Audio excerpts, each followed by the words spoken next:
Hello everyone. Welcome to the Out of the Box Developer. My name is Yogo, and I help professional web developers to design better architecture so they can start leading their team and influence on important decisions. And yeah, today to help our audience or anyone that is struggling with being a specialist developer or polyglot developer, we started this discussion actually on the last session, and we started in a much broader point of view about being generalist or specialist. And today we want to go a little bit further and try to discuss a little bit about how how many languages actually we have to learn on our day-to-day work, or actually do we have to learn many languages to do our work to become a developer and senior developer or to help on our day-to-day? What do you think? If you have any opinion already, please share here, paste here on the chat, on the comments. We'll be happy to discuss together. But to help me with this discussion, I want to call my good friend here, our specialist on AI and machine learning. Hey, Manny, how are you? Hey, Hugo, I'm good. How are you? Long time no speak. Yes, thanks. I'm fine also. And great, we have this opportunity to discuss a little bit about programming languages, something that we really love to. I think every programmer have some language that they love and they like to talk about and compare with other languages, right? Yeah, absolutely. I think, our field, at least since the time I have known it, it has always been about what programming languages do you use? What do you know? Which one do you like? And are you a Java developer? Are you a C++ developer? Are you an assembly coder? Are you a high level programmer, high level language programmer? And, things like that. It has never been about other kinds or any other kinds of technology. In our space, technology is very broad, wide, and it's composed of many different components, not just programming languages, right? But we Yes. always talk about programming languages when we meet our fellow developers in the community or anywhere else. Yeah, it's kind of the tool that define us actually, right? It's our main tool that people. Oh, you are a Java developer. You are a C# developer. Anything else? But yeah, there's a lot of other things that we do. But let's try to bring this discussion also together here today. Sure. And I also want to call my good friend here, Pedro Cavalero. Hey, Pedro. Hey Yogo, hey Manny. Thank Hey, you, thanks, Pedro. thanks for letting me join here to this fantastic discussion. We always like to discuss language, right? Sometimes we discuss so much, like having sides and so on. But so let let us try to not take sides today. Yeah, let's try to not. Yeah, actually it's good to Oh be no, to yeah, take I side will and take be polemic here also. That's also great great way to show your passion, right? But well, Yeah, absolutely. since you also, Pedro, you are an architect with a lot of experience here, and probably you have seen a lot of languages in your career. So I think it's a good idea to think about start this discussion about do you think in the development how important it is to know different languages, to know many languages, to do I don't know, to do our Mhm. work, to our day to day. Yeah, this is a good question. When I started, uh, I started mostly with Java, right? So I started Java, it was 2000. 2000 Java was a very new language at that time. We had there was all that discussions between Java and C++. Oh, Java is slow, all that stuff at that time. Today Java is not so okay. But, But at that time, we had all these discussions and say, oh, Java is a new language that is much more easy to learn than C++, for example.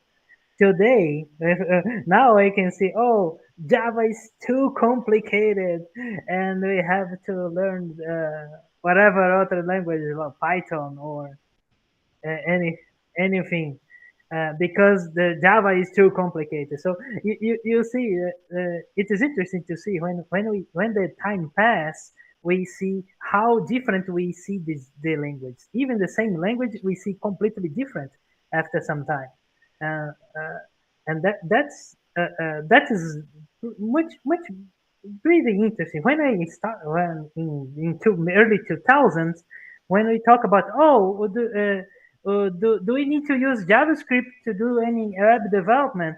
And people say, no, if you're using JavaScript, you are doing it wrong. You remember that time? So now, if we say today that for people who are starting now, say, oh, really? Did we had that time when JavaScript was not a thing? Yeah, we have. So I think we have lots of uh, uh, different ways to see the language when each time we pass. And of course, not only the time. Like today, we have some needs in the language, but it not only the time, but the domain. Some domains needs can use different types of language that are much more adjusted to that domain or to that problem or to that tool. So, well, I think we have lots to discuss here because if we say, "Oh, what's the best language?" As a good architect, you reply as depends. But of course, I have the one that I like most. I will tell that later. Great. And before we go further with the discussion, I just want to call our mentor here that have been helping us with the channel. Hey, Bruno, can you show up? There Hey, he hello. is. Hello. Hello. Everyone. So good to have you to be here with you. Thanks, Bruno. Hey, Thanks for Bruno. joining. All right. So We have I'm here trying to promote on Twitter so we can to tell more people, right? So how's everything? Hey, Manny, how you doing? Hey, Bruno. Good. How are you? Good to see you. Doing Yeah, good, long doing time good. no see. With you, I can say long time no see. At least with Pedro and Hugo, I see them a little bit more often. Yeah, that's okay. So well. I hear Devox UK is just happened, right? So were you there? Happen. It's going to happen. Oh, it's going to happen. Didn't just happen last week, or I got it wrong? Well, usually Devox UK happens early May, so there might have been some pre-events Okay. leading up to Devox UK. But yeah, from what I see here, it's from between 10th of May to the 12th of May 2023. So Oh, that's okay. what the website says. So there might be some community events that might be happening before that.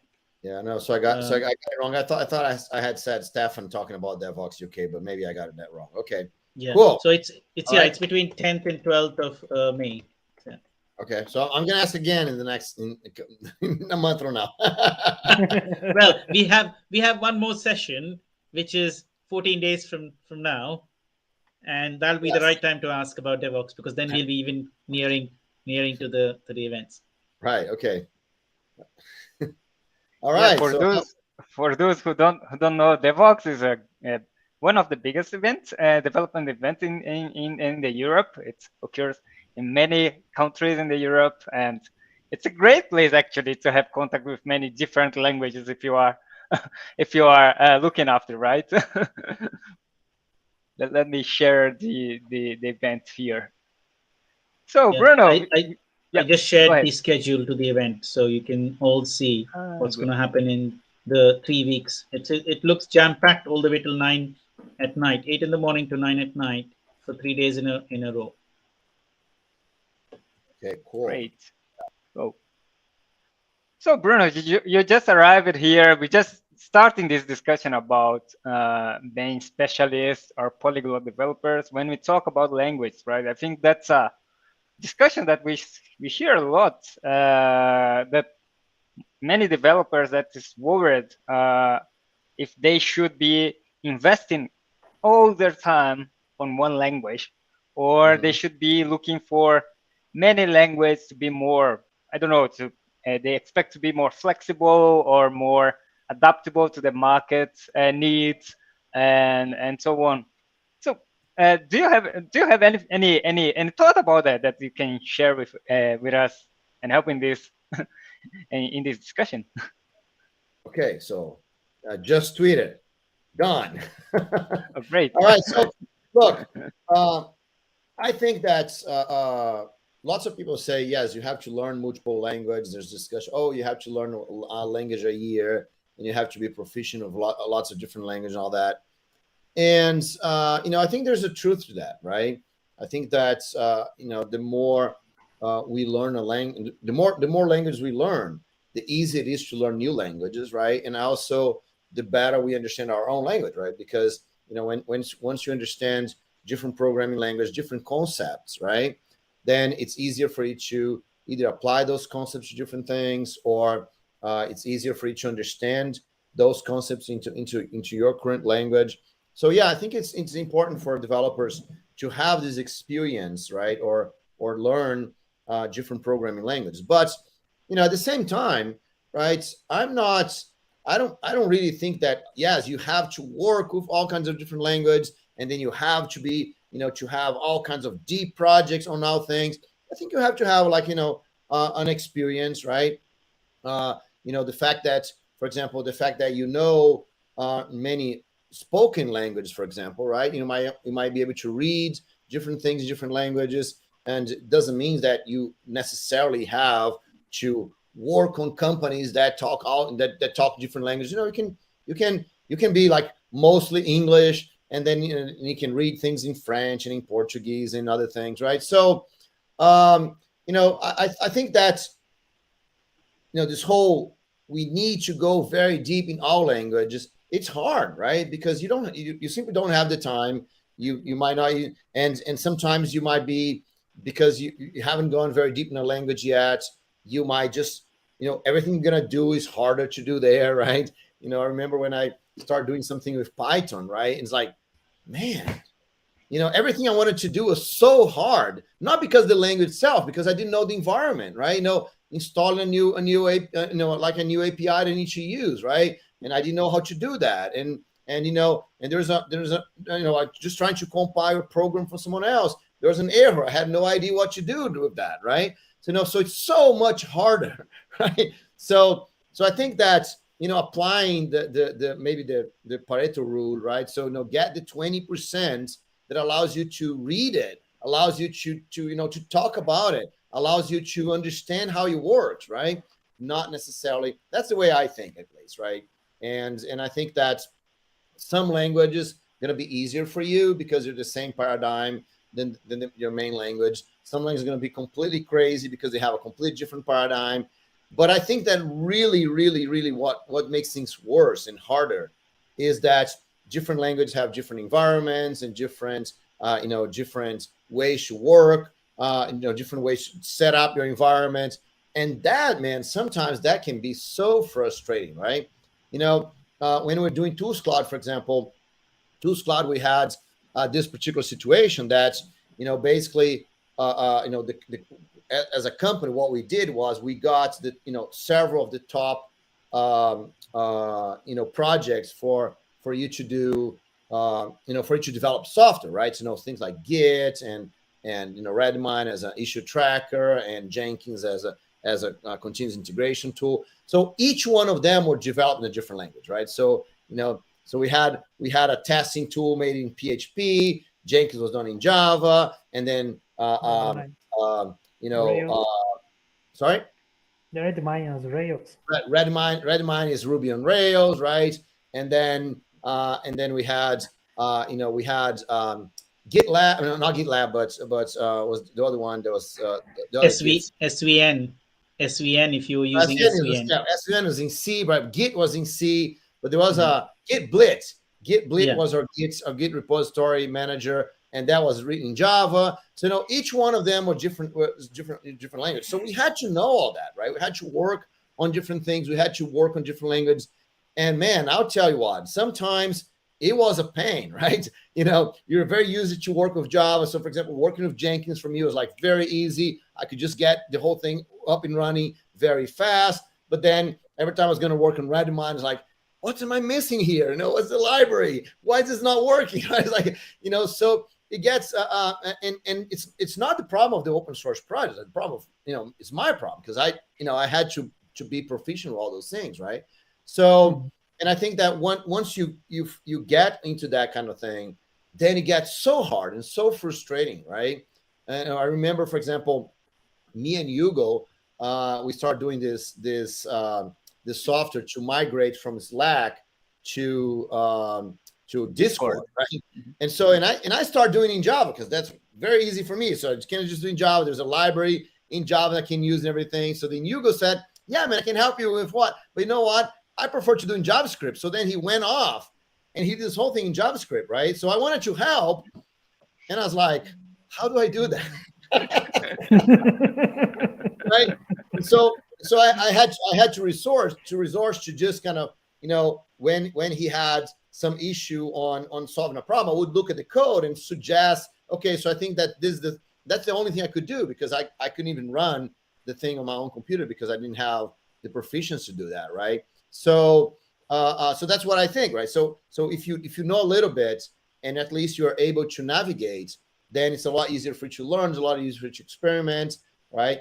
So now, one interesting thing that I saw the other day, I can get here the tweets, right? There's a maybe I'm not even gonna find it. I think I retweet that, but there was a girl that I haven't ever seen her before, but she said, hey, I'm an evangelist of Java, right? So I decided to learn Java, right? So she said, people said that learning Java is hard because you have to do all those things, right? So the first thing she said, yes, you have to build an environment and download the JVM. And then she said, no, you can just go to this website and just run everything on the browser. And that is awesome. I think that today we have so many solutions that you can just run things in the browser, right?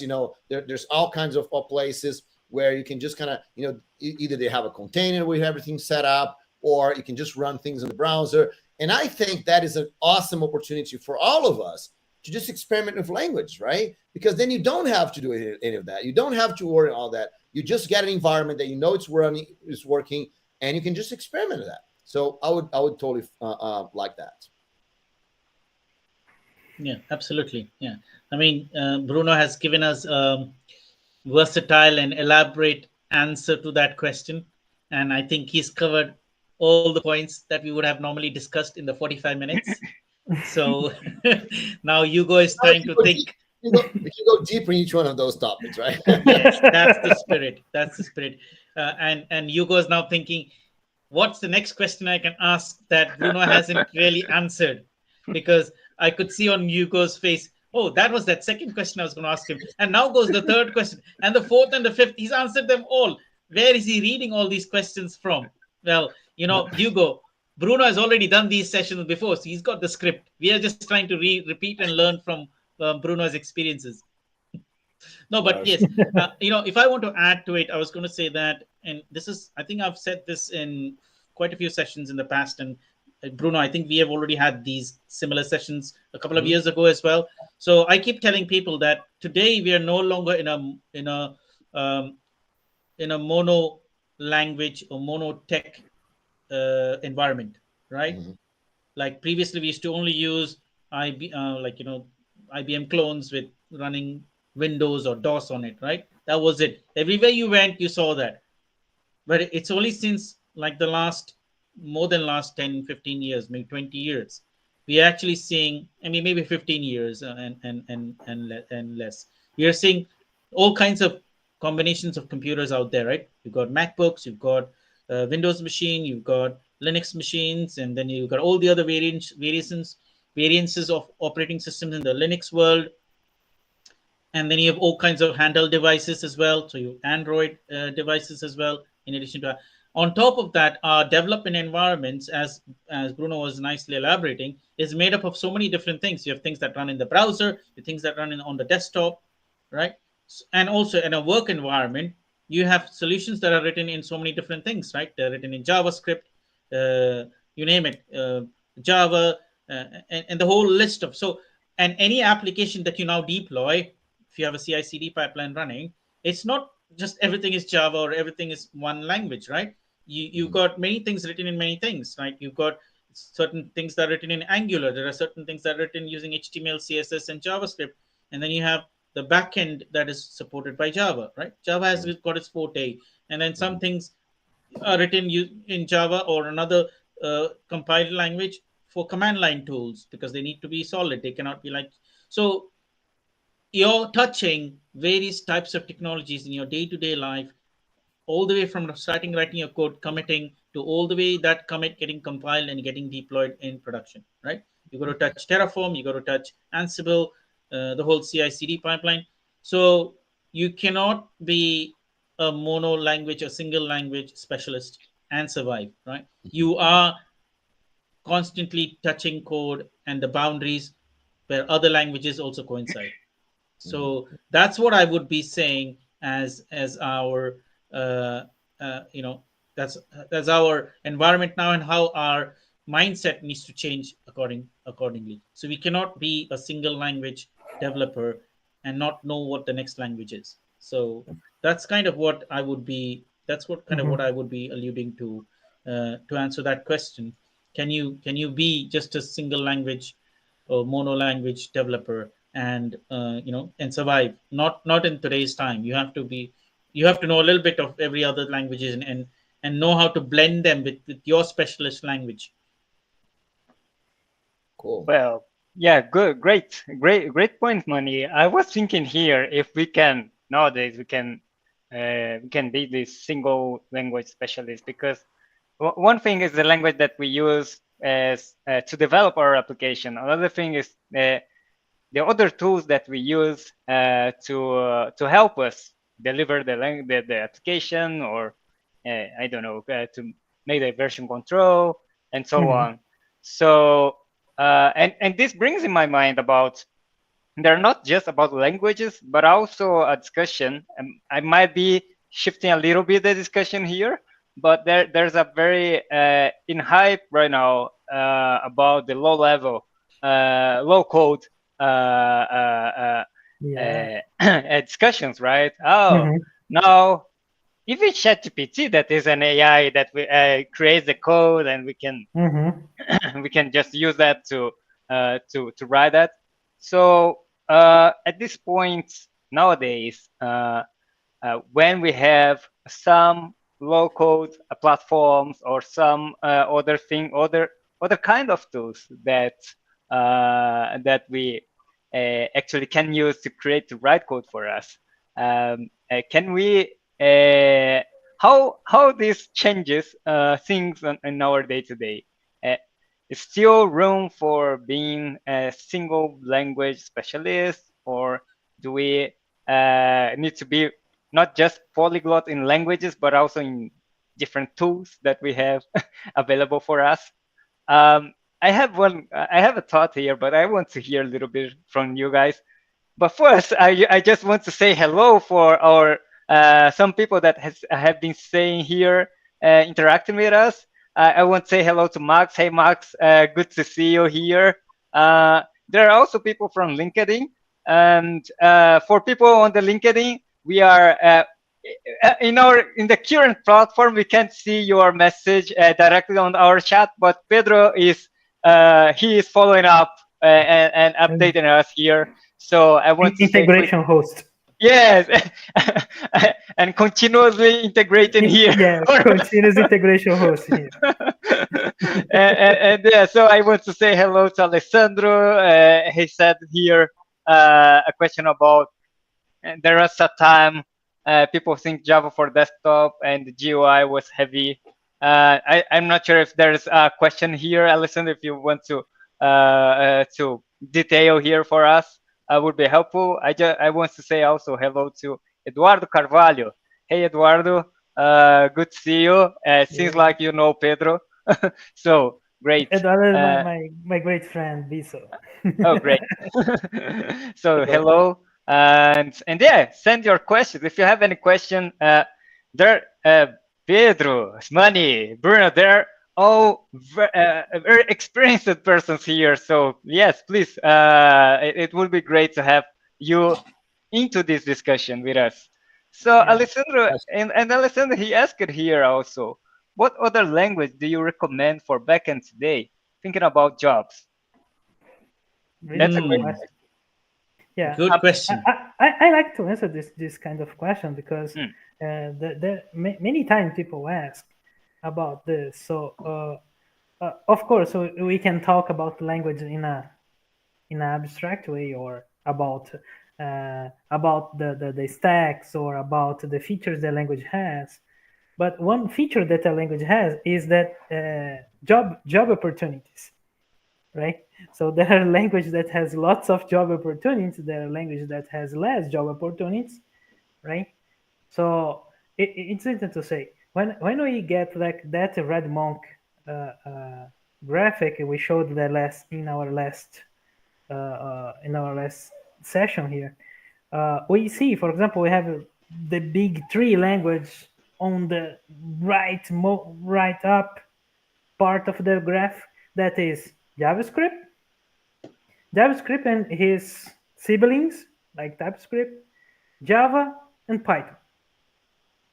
These three languages, I can say, that has the most job opportunities in the world.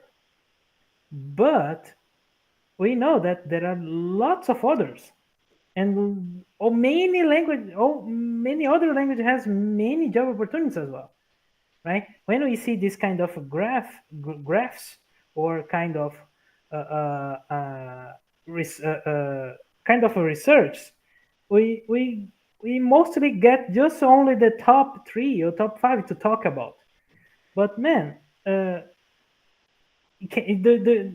you imagine how many job opportunities C++ already have today? C++ is a 30 years plus language, right? So can you imagine how many systems there were created using this language? C++. When you talk about all the Microsoft stack using C#, F#, Visual Basic, well, you name it. There are lots of language when you talk about Microsoft. So Microsoft has a huge number of opportunities in the world. So if you ask me what I recommend, it's difficult to say because I am a Java and Python developer. So if you ask me, I would say, oh, come to Java. Java is great.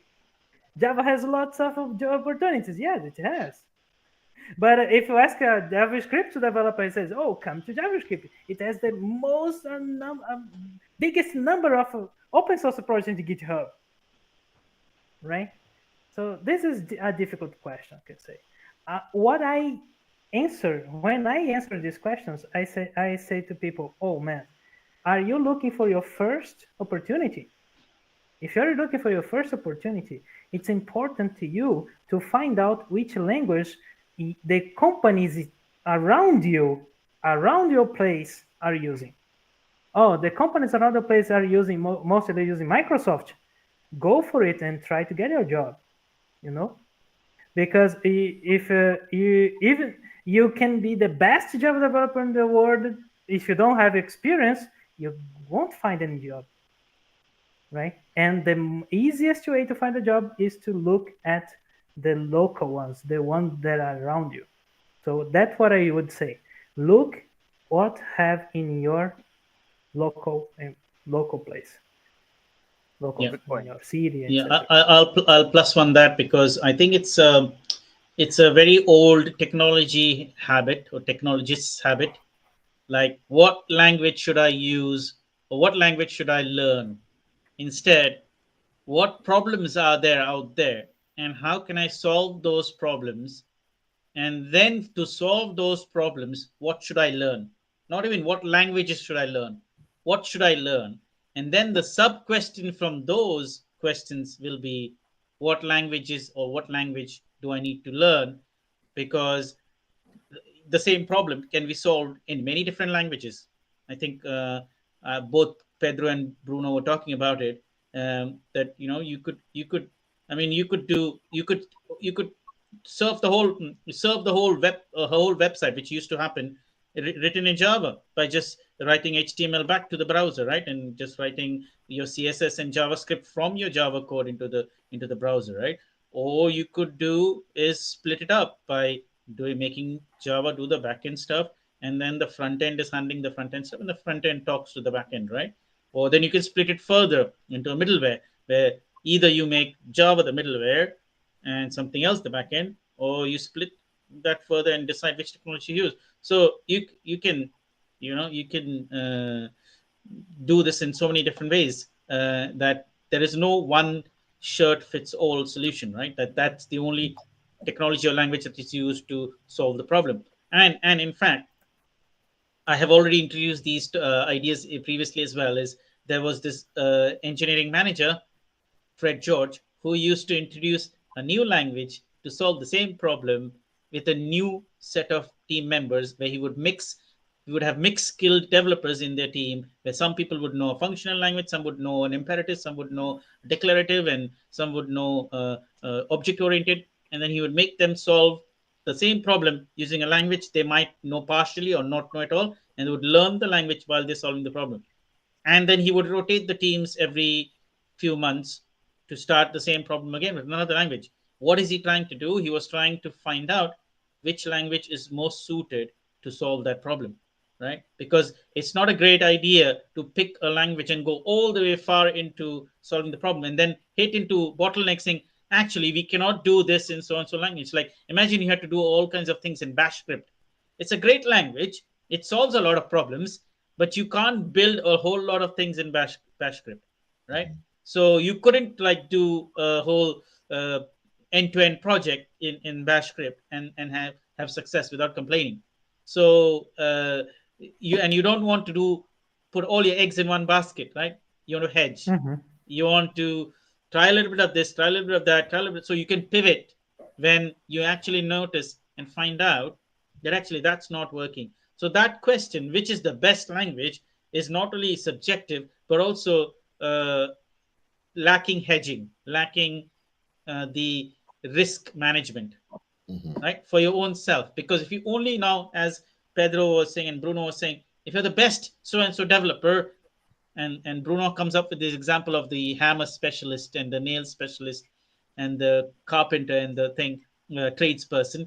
So those are the same things. If you only know how to do one thing, and then if anybody calls you and you tell them I can do that and I'm going to apply that, then that's it. You're going to try to use that to solve everything, and you'll not be solving a problem. You may be creating more. So yeah, those questions are not the questions to ask. And the questions to ask are, what kind of problems are out there? How do I solve them? What do I need to know to solve them? What technologies are out there to solve them? Do I even need to learn a language to solve them? Because just like Hugo was mentioning, maybe there's a tool available already, and maybe it's a low-code tool. All I do is take the tool, install it, configure it a little bit, and the problem is solved, right? You don't need to. And then, of course, when the problem evolves, then you decide whether the same tool is suitable. So you can evolve your skills and technologies and the knowledge of problem solving and learn new things and solve the same problem and solve it better, and by evolving those things, as opposed to sticking and putting all your eggs in one basket and then just being like that one specialist who can only do that one thing. Cool, really cool. And I'm seeing here on the chat, and I just see a message. Good evening from Giovanna Rodriguez. Hey, Giovanna, good to see you here. Giovanna have been a new member here that have been helping us on the backstages. So great to see you here, Giovanna. You're very welcome. And yeah, if you have any questions, please paste here. We can also answer. And also Marlon BBA. Hey, Marlon, good night. And there are also Gabriel Nascimento. Hey, Gabriel Nascimento, just want to say hello to you. And please, all of you, if you have any questions, here is a place that you can have great answers from great professionals. So yeah, share with us what you have about your questions about being specialist polyglot or anything else that you are struggling around that. Pedro said a very interesting thing. Yeah, go ahead, Yeah, just Bruno. really quick on my LinkedIn account. There's Fernando. So hey, Fernando, how you doing? So he says, "Hi guys, hope everyone's doing well." And then he makes a comment here. He says, "I totally agree with Bruno in his speaking right now. Even though I appreciate learning many languages, I need to learn deep at least one language to be competitive with the others, right? And the reason I mention is that it's not possible for a junior to learn so many things at the same time, right? They would get lost." Exactly. Yeah, very true, right? You can't really start by experimenting. When you're just beginning, right? There's so many things to learn, so many different concepts, and if you are trying to learn many languages at the same time, right? No, I don't. I think it is possible for someone that's just starting to have, to know a little bit about different languages, right? Especially because you have to understand a little bit to see which one you want to do. By the way, right? But for you to get deeper, and when you're just starting, there's so many concepts. Because here's the thing: software development is not only about you writing the code, right? It's about so many other things, right? It's about making a build and packaging the application and doing tasks and using containers and use the cloud and APIs and all that, right? So sometimes the language itself is just a small part of that, right? Actually, the libraries they're going to use, each language has different libraries, right? So all of these, for you to learn all of these at the same time for multiple different languages, for multiple different paradigms, it's just too much, man. And so you can't do this, especially as a junior, for sure. No, absolutely. Yeah, you need to be practical as well, and not like if somebody says, yeah, you got to learn all the different languages because you want to become a polyglot developer, then not on your first year of your journey, right? Yeah. I mean, I was interested in many different things, but I still stuck to one thing in my first year in my journey. Had I not done that, then I would have been not knowing in many things and struggling, right? But eventually, when you settle down, then you can start, flexing your different frets of the guitar, if we take that as an example. And then you when you have more confidence, then that you have the stability of one language, then on the back of that you build another thing, that where you use a second language and you build something in your third language, and so on and so forth. Exactly. Yeah, exactly. We need to, when we are working, is that when we are learning all these tools, right? So for example, and most of the time you will learn what the tools or the language you have opportunity to work with. If you have an opportunity, if you have a Java developer opportunity, you're gonna learn Java. If you have a JavaScript developer opportunity, you're gonna learn JavaScript. And during your career, you're gonna change these things. It's much harder if you say, oh, now I'm gonna be a full stack developer at the beginning. I say, okay, you can be a full stack developer, but you can imagine you need to learn JavaScript, HTML, CSS, and then you go to backend. Let's say in the backend you have JavaScript, TypeScript, SQL. Sometimes you need to know like Bash because you need to run everything, you put everything in the system. Man, just on this small stuff here, we're talking about 7 different languages. People are gonna say, Pedro, but the HTML is not a language. Oh, I will not enter in this discussion. CSS is not a language. That's not a language. Oh, CSS is a language. And yes. so HTML might be a little bit, but CSS is less, right? Yes, CSS is a language. But what I say, the problem here is, you can say 7 languages here. So you only gonna know this after some time. You need to work You are working 40 hours a week with these tools, and eventually you're gonna get it, right? But even so, to get deeper, you're gonna choose something to get deeper, right? Until today, I don't get deeper on SQL. I have lots of years of experience, but I never had opportunity to be, oh, I will work on with SQL in a deeper level. It's never occurred in my career, you know? And you say, oh, you know SQL deeper? No, I don't. You can learn about, yeah, I can. I'm still in the career, so if in some moments I started like working as data engineer, for example, I will work with SQL in deeper level, you know. Right. So that's what I think. I think we need to get to use the opportunities we have to learn all the stuff we can learn, you know. Yeah. And yeah, well, I could open. I want to open another point. Think here is that how is it good to learn different language? Because different language has different features. I don't know if you want to enter in this discussion here. Yeah, I think that's a good one as well, and that actually aligns with what Bruno was talking about. Why learn different languages in the beginning or at certain stage of your development career? But I wanted to add a couple more points to what you just said, Pedro. Is one thing is that you mentioned 6 and 7, but you have not even started to talk about, not that you didn't talk about deploying that and then maintaining that, and for which you still need to know things, right? They need not be necessary languages, they mean be techniques, then and they could be a combination of things, right?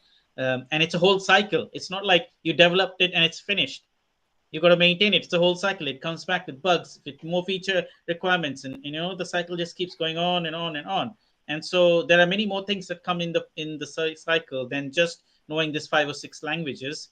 And yeah, there's always these surprises, right? So that is that one thing. The second thing is that, and it's going back to that same thing, is not to ask what languages to learn, but what kind of a, slightly more specific could be, what kind of a project can I be involved in that will give me the maximum or optimal, not maximum, the optimal exposure that is good for my current situation, right? Or that is good for my goal, right? And that is very important question, because this is what I did almost 15 years ago.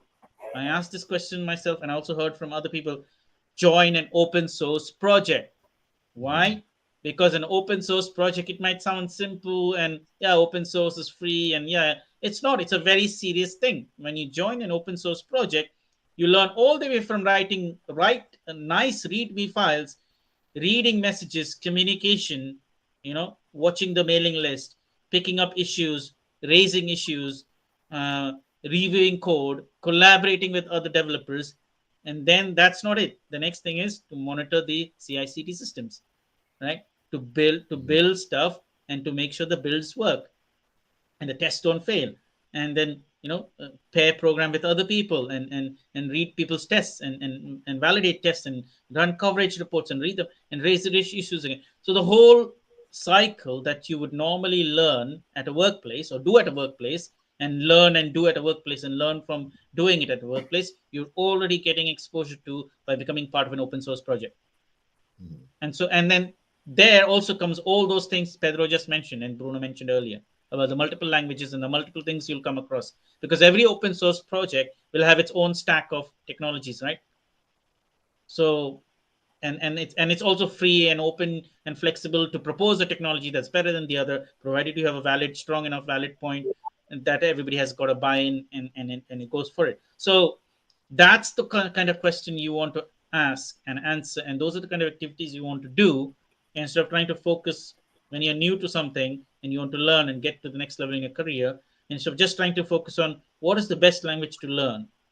Rather, what is the best open source project to be part of for my current situation, to take my current situation to the next level, depending on what my goals are, right?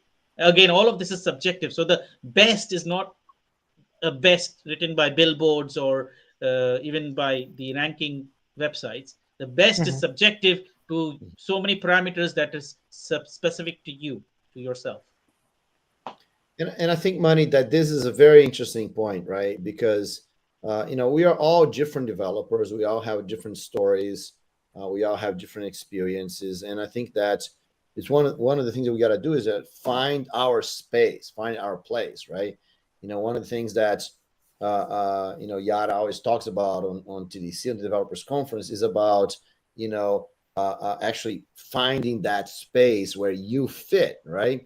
And I think this, when you talk about all the open source projects, in all the languages, so I think that discussion is very unique to each one of us, right? Because sometimes you have different expertise, right? So when I joined Sun, I was going to run Solaris, man. I was a Sun guy, right? So everything I was thinking about doing it was Solaris with C, C++, and Bash. Not even Bash, right? It was like, I don't even know what shell was like Z shell or something like this, right? So and then Java came along, right? So that was an opportunity, right? For me at that moment, when I started using Java, for example, everyone was destroying Java, right? Because Java is slow, no one uses all these kind of things. But it was an opportunity for me, right? To have an opportunity. Java could have gone nowhere, right, when it first started.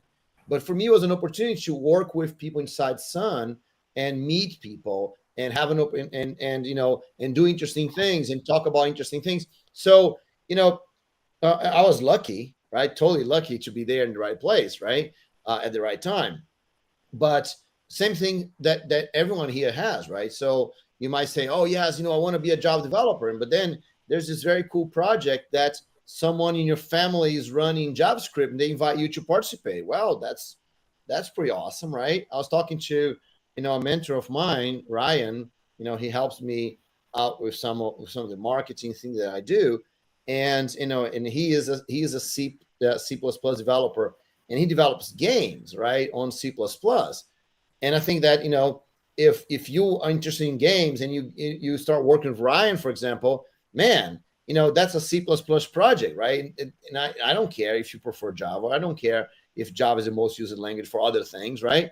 On that particular project, that one project that you have access to, that your friend is participating, that someone invited you to, that project that you can actually put your hands on, that project is in whatever language. So that's a good opportunity for you. Now, when you go the step further, right, that what Manny's talking about, that is, you go do open source, then you can actually choose the project and the language and everything, because there's open source projects in every single language that you can imagine, right?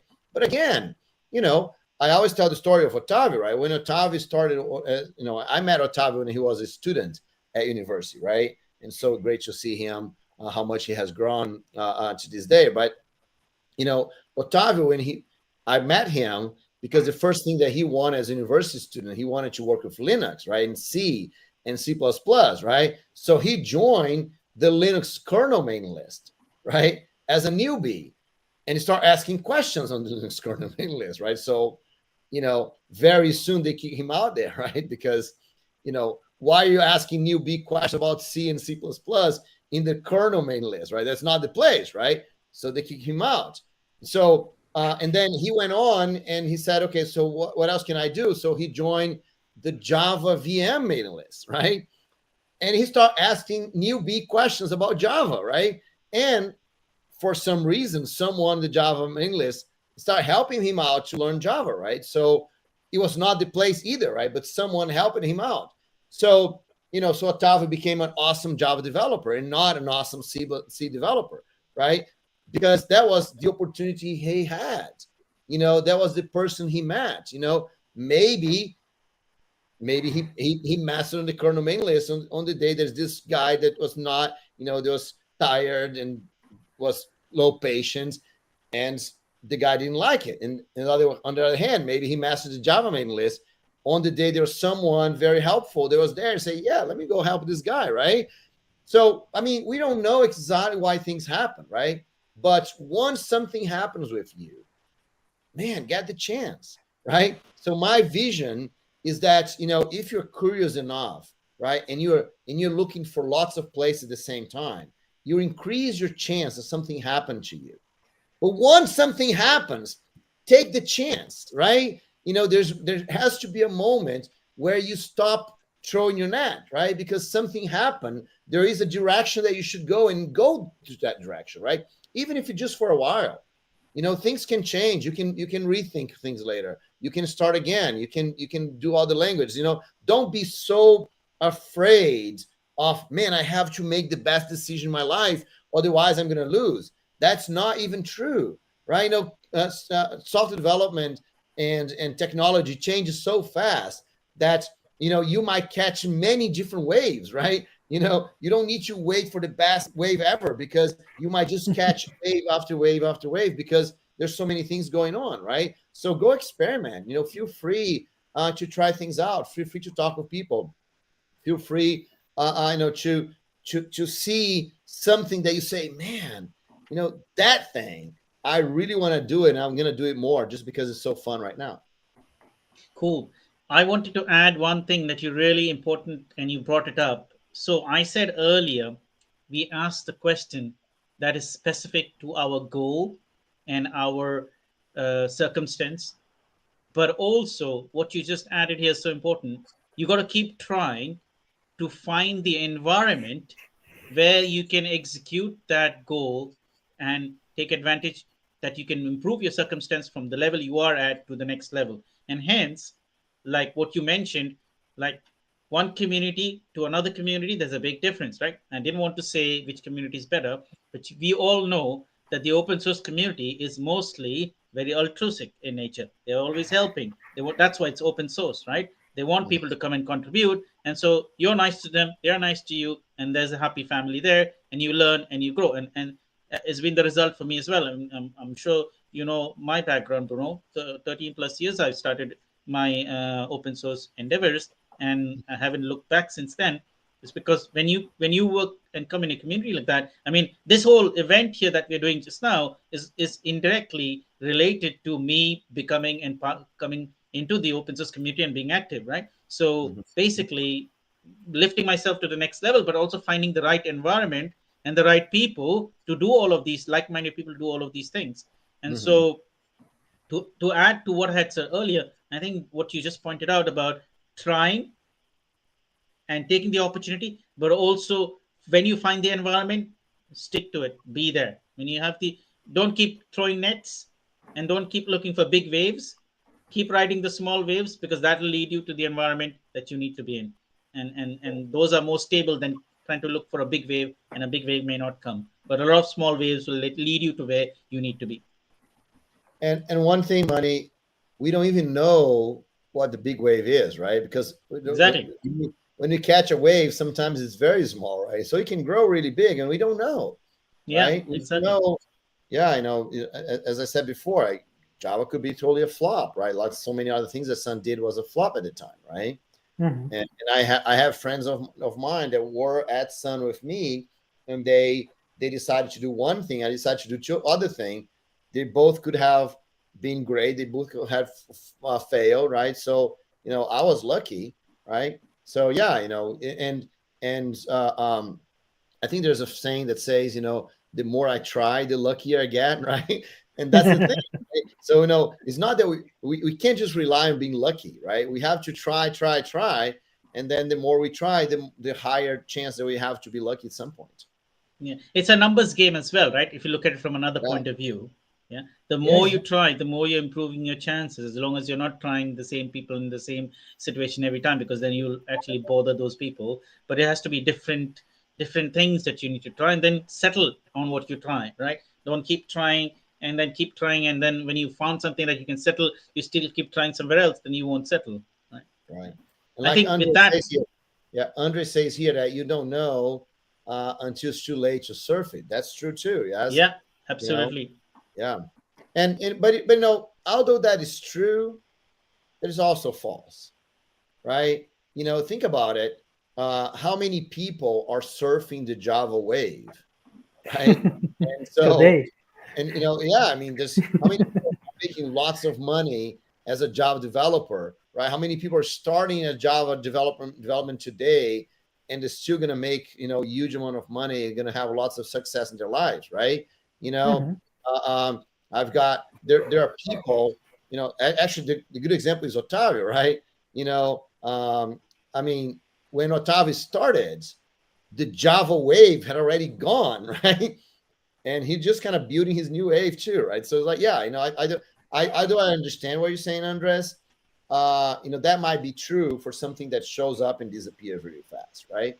But things that stick around for a long time, yeah, there's always a new people coming in and new things going on and all that.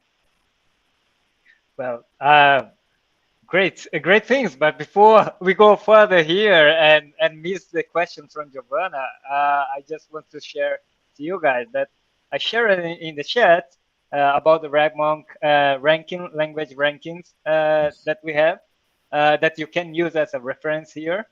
And Giovanna made a very interesting question here regarding to that, and I want to hear from you guys. Is it possible that language like JavaScript, which is the first place on the RagMonk ranking, becomes saturated when so many people work with this language? What do you think about that? Would some language, because of popularity, become saturated at some point? Well, it depends what you define a saturation as, right? So the way our industry works is a constant flux of demand and supply and hype, right? The hype word is important here, and community. So if there's a community that's producing cool stuff and they like that culture of the way they produce, right? Some communities are highly test driven and they'll produce high quality software, so they won't produce a lot of it. But then there are ones that will put together things really quickly, and if it's okay, it's not fully tested and there are broken parts in it, but there are some parts of it that work. But a lot of them will produce all those and they'll accept each other's work with less criticism and less criticality and testing, and those communities will grow quickly with a lot of these things floating around. And if there are lots of those people doing that, and suddenly the market and the industry starts adapting one or two things or more things around that, then there is a lot of demand and supply right there met. So the saturation doesn't happen as quickly for those languages because the hype is also riding quickly with them. So they're expanding quite quickly. And only after some time, you'll notice that, oh, there are so many of these components. They almost look the same. They have similar names and do the same thing. Which one do I use? So that's when you hit the saturation point. But it doesn't stop, because the way our industry works is if you can put together something and it delivers an end result and it's good enough, and then lots of people will start doing that, right? And more, even people who are using the other trends and other streams will also do this because it gives quick results, right? You want to go to market quickly. What brings you to market quickly? Even though it's not fully robust and reliable, but you can go to market quickly. So when a lot of these things happen, it does not leave too much room for saturation. Right? Because there's always demand and supply trying to create more and more demand and more requirements. Like, if you've solved this problem, then you solve another problem and another problem. So there's the problem space is constantly expanding. So the solution space is not catching up as quickly. So the saturation cannot happen. Yes, you will meet a lot of developers who do the same thing, right? But at the same time, there is a demand for a lot of those developers because they also do other things. They're not just doing that thing. So it's a hard question to really answer, to say it'll get saturated. And there's too many people in here, and suddenly because of the saturation, something else has dropped. No. In our industry, the more you have those kinds of people, there'll be more people who want those kinds of people. I don't know if that's making sense, but it's just how it's work, how I've seen it work. So that's the best way I could answer it. But maybe the three of you can give it a little bit other twist and come with views from another angle. Pedro wants to say something. I see his finger go up. Yeah. Yeah. What I would say on that, I don't remember any time that we like get saturated. like a language gets saturated or a stack gets saturated on can I say? I understand that she's saying uh, uh, there are lots of developers that all developer has no jobs anymore. No, I never seen a moment like that. What I have seen is what you said, Manny, in the beginning. There are offer and demand, right? And then sometimes there are higher demand, sometimes there are higher offer, and sometimes people just is spread like, oh, I'm a JavaScript developer, but now I start doing another stuff, and then I enter in another type of job opportunity, that is not exactly, oh, JavaScript web development. No, it's maybe JavaScript backend developer, uh, maybe gaming developer, maybe I don't know, another stuff, right? And then the developers gets spread on some time. But even though, like, for this mainstream language, I never heard about this kind of saturation. So you're like, oh, I'm Java JavaScript developer. There is no job opportunity anywhere for me. I don't see this. Yeah, and I think this whole discussion comes around, yes, I think you could just kind of be a like a standard developer. So I'm just a Java developer, and I'm not getting the most amazing positions because there's so many of Java developers out there, or so many JavaScript developers.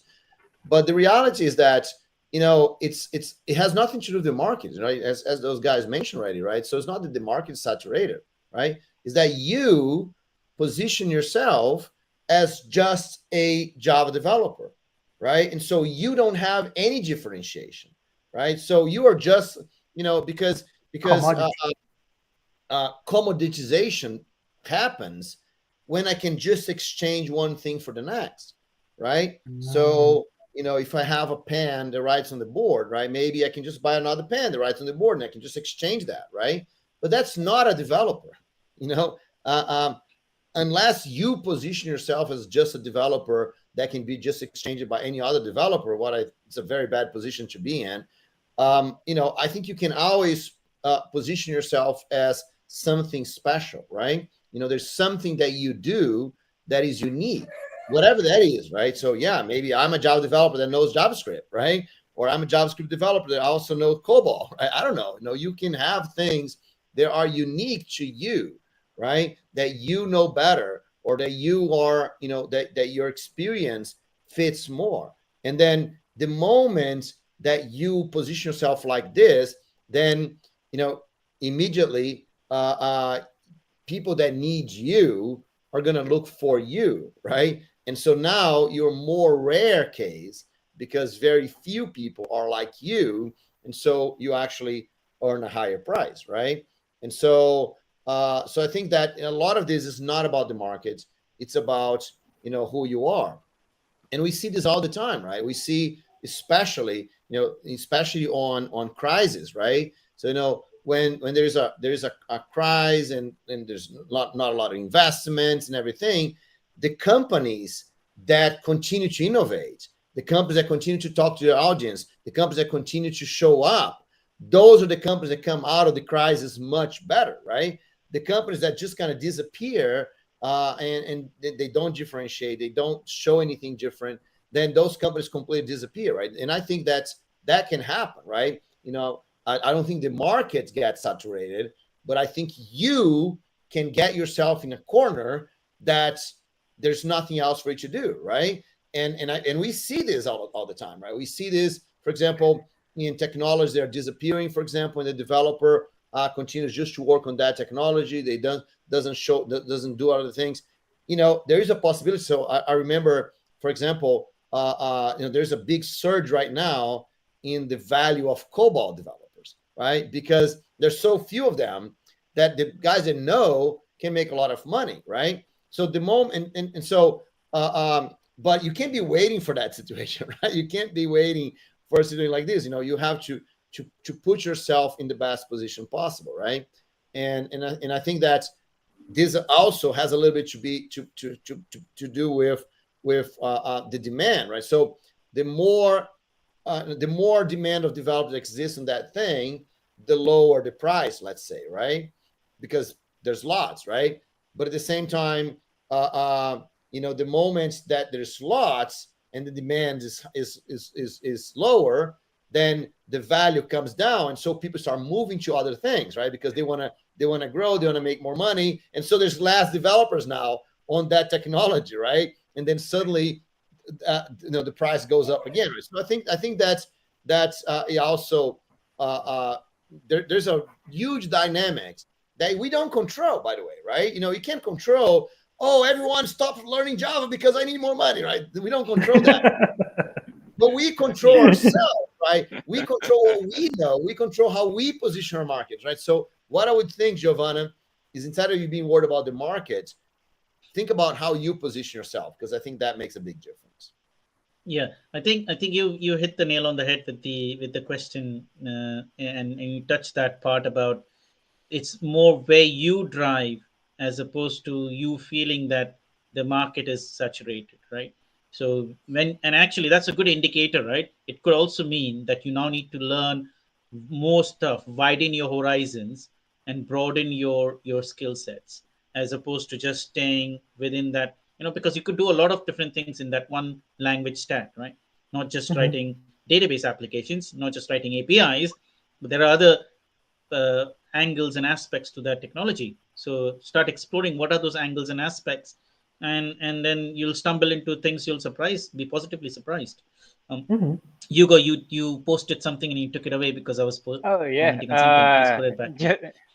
Just want to add this Andres comments.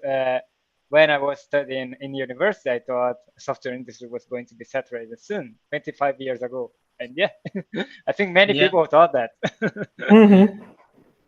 And we have a question from Fair Java here. One question. I know that for the market, what really matters is the business and not the technology. But where are opportunities to work with Jakarta E and Microprovide? 90% seems to be Spring projects. 98, right? 98. No, it is 90%, but Bruno's saying 98. Okay. I thought that I read wrong. No, it is 90%. I thought I was reading 98, but yeah, but no. So yeah, and again, right? So if everyone is in one technology, there's two options for you, right? You can be on that technology too because everyone is there, right? Or you can be the person on the other technology and be a specialist on that, right? And then go after the market. Here's an interesting thing that I always like to think about, right?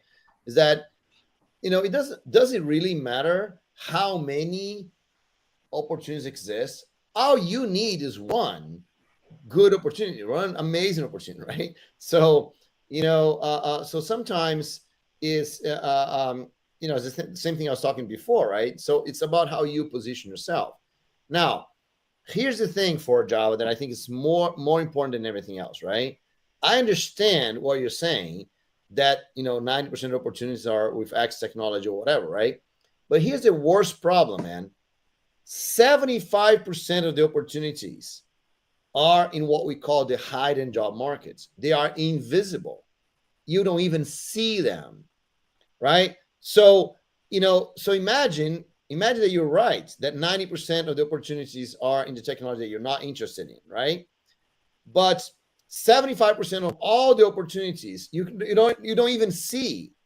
So the chance that you see the one opportunity that exists, that it's both visible and on the technology that you're looking for, it's really small, right? So maybe you're looking at it and say, man, I don't find any Jakarta E opportunities, but maybe they exist and lots of them, but they are hidden. You don't see them. So, that's why, again, go back to the positions. You don't, if you're looking for a job, if you're looking for a position, it's already harder, right? You have to position yourself in the market in a way that the positions look for you. Because when the positions look for you, what happens is that it doesn't matter where they are, because you might not see them, but they're going to find you because they need you, right? And that's that's one thing I was telling. I just run a workshop this past Saturday called the Reputation Workshop, and the thing that we're discussing there was, if you really want to be better than 99% of developers, you got to do what 99% of developers don't do, right? And I think that one thing that most people don't do is exactly that: position yourself in the market, right, in a way that the market has clarity on who you are, what you do, what are the good things that you do, what problems do you solve, right? So the more you do that, the more the amazing position will find you, and then you're going to find out that the least important thing is the exact technology, right? Because as you said, right, companies are interested about the business, they're interested about solving problems, right? So so that's I think that I understand the question, but I think there's a much more complicated question there, is why you are missing out on 75% of the opportunities, and that is scary, And let me tell you this: the research that says 75%, right, is overall, right? Overall in all markets, in everything, right? Not only technology, not only, right? Overall, it's 75%. But think about the most amazing opportunities. For the most amazing opportunities, the one that you want for Java, now you want an opportunity that's on the technology that you want. It's very challenging. It's a remote work. Is well paid. For those opportunities, man, there's no research, right? But I would say that it's like 90%, maybe 95%, right? And the reason is very simple. Overall, the market, why 75% of the options are, because, I have a job. The first thing that I do is I don't publish the job, right? The first thing I do, I call Manny. Hey, Manny, do you know someone that can work on this, right? And Manny say, yeah, man, Hugo is a good guy. He's definitely going to allow it. So I call Hugo and I say, hey, Hugo, I have this opportunity here. Would you like to do it? If Hugo says yes, the job doesn't exist. If Hugo says no, maybe Hugo say, no, I'm not interested, but maybe Pedro is. So I call Pedro. If Pedro says yes, the job doesn't exist, right? So that's why 75% of the jobs are in the hidden job market. But here's the problem. Let's say it's a bad job, right? It's not very interesting. It's legacy technology, doesn't pay very well, or is on-premise, not remote, whatever. It's a bad job for some reason. I call Manny. Manny say, yeah, I'm not interested. How about you call Hugo? So I call Hugo. Hugo say, nah, man, no, I'm in a better job than this. Call Pedro. I call Pedro, and Pedro say, that's a bad job, man. I don't want. So that job goes to the market, right? But what if it's an awesome job? If it's an awesome job, I call Manny. Manny say, yeah, sure. Right? I don't know Pedro. I don't know Hugo. It's a great job. Exactly. Pedro and Hugo don't exist in my telephone book. Exactly. Give it to me.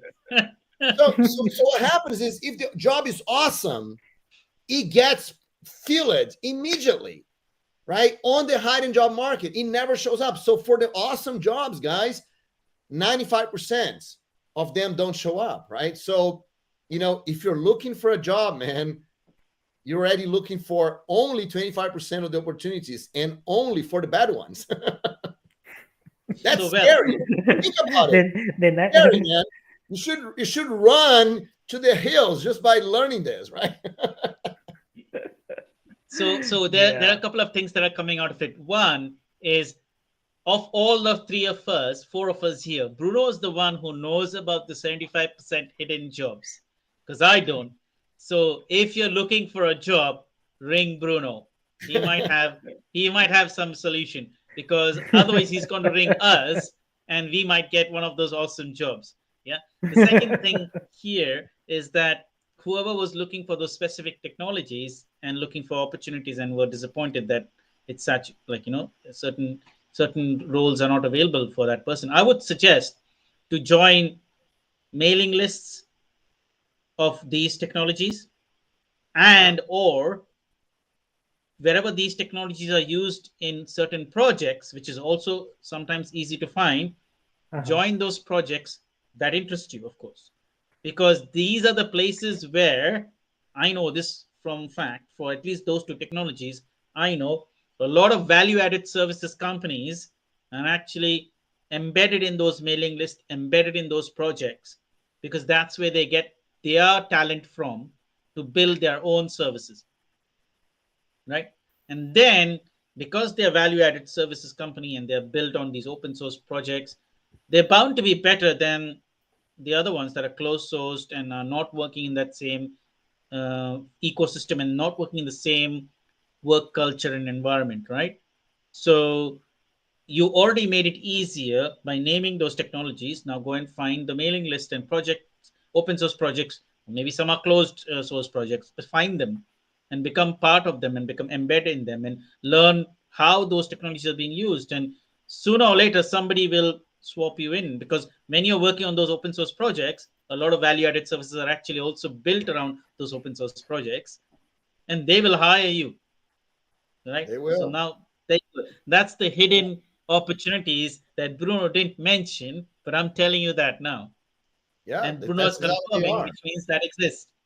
Yeah, that's exactly what they are, right? That's how you find them. And by the way, that's not only on technology, right? Any place where there is a community, that's going to happen, right? Exactly. So so for example, if you love games, right, and you really want to work on games, be part of the gaming community, right?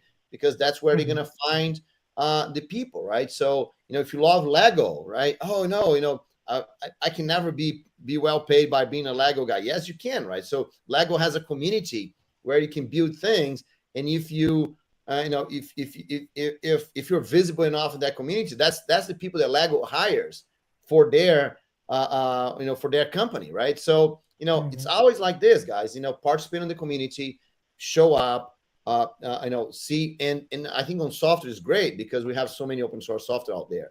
So yeah, Manny, that's a much better place to look for than just pinging me. Oh yeah. On second thought, yes, look over there. Don't ping Bruno. He's got better things to do. Cool. And yeah, and I have to be the bad guy here and tell you guys that we are reaching the end of our session today. But it was really interesting. Those tips was gold if you were watching here, and you should share to your friends, anyone that wants to grow in career and find those great jobs, those hidden jobs. It's a gem, and we are now we have to keep our tradition, right, and share our books of the session. So yeah, I can start today, and we can go through with the flow. Well, for today's one thing that I couldn't mention because we had so much interesting topics and ideas during the session is not just to go after understand what you want to solve and position yourself, but also start understanding the problem that you want to solve. So not just the tool, the business that you are solving, it's very important to understand.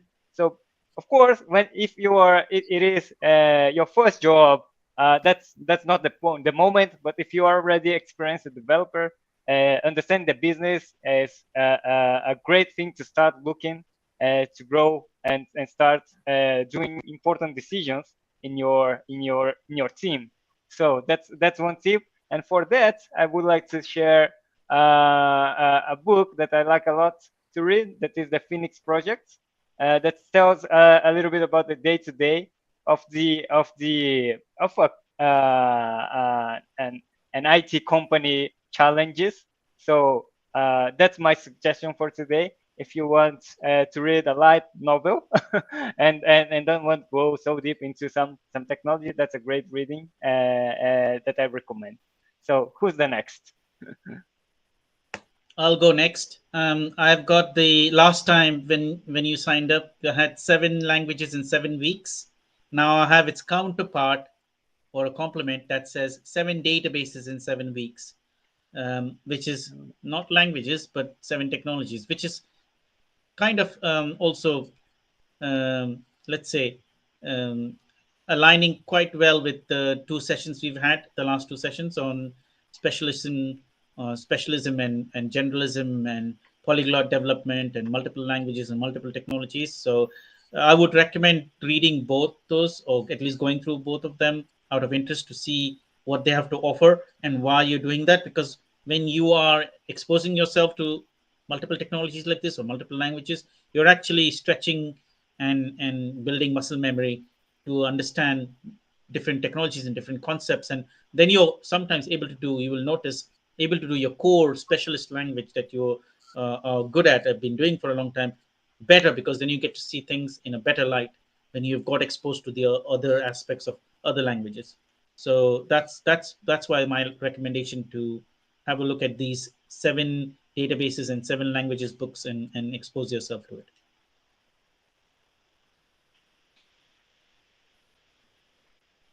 Okay. Well, let me continue. I'd like to send here, to suggest here, the Programming in Scala book. Programming in Scala is the book from the Martin Odersky, the creator of Scala. And I like this book because, well, for me, Scala was one of the languages that helped me to learn much more about languages. Scala is a very, very interesting language. When they say scalable language, it's something that I don't see. Maybe Lua is a language similar, but in the trend languages, I don't see it like this, when you can create the language the way you need it. So it's a fantastic language, I can say.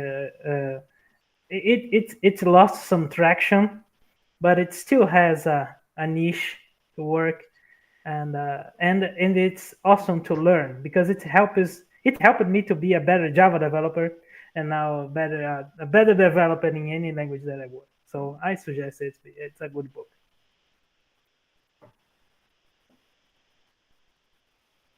Let me you go.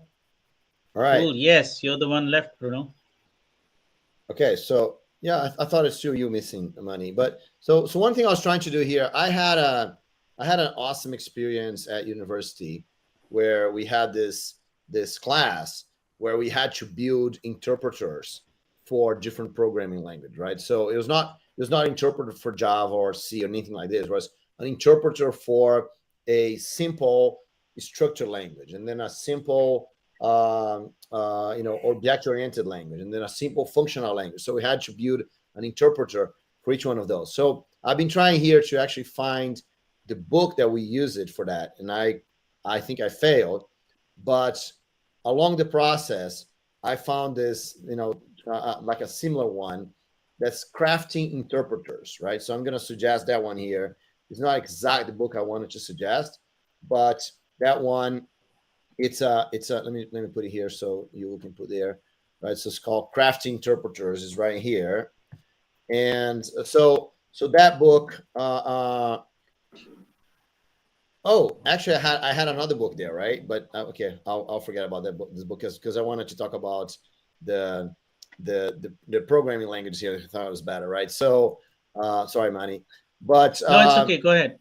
Yeah, so Crafting Interpreters, it's a great book about building one interpreter, right? So it's gonna walk you through all the process of building one interpreter for one program, like a simple scripting language, but it will go over everything that you need to know about different programming languages, how they're created, how they work, what's behind that.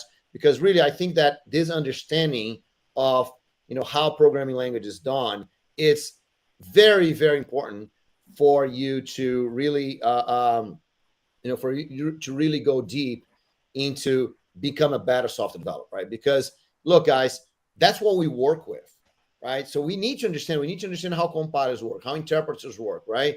We need to understand how memory works. We need to understand all that. And so going through this exercises, right, and actually implementing that by reading a book that's going to walk you through all the steps, we really get you, to understand how all those things work and how those things connect to each other. And I think that for you to be a polyglot developer, and since we're already talking here how important it is for you to know multiple languages, knowing the basics, right, and what's behind the scenes of every single programming language, that's going to be awesome for you. Great, cool. So yeah, so I want to thank everyone here, especially Bruno, Manny, and Pedro. I love the discussion today. We had a lot, and I love the audience also that sent a lot of questions for us. So that's it. We love to answer your questions. So keep sending us questions if you have any suggestion about the topic. Also, we'll be happy to hear from you. And yeah, today that's it for today. Thanks a lot, everyone. See you on the next session. Bye bye. Thank you, guys. See you. Bye bye. Yeah, bye bye.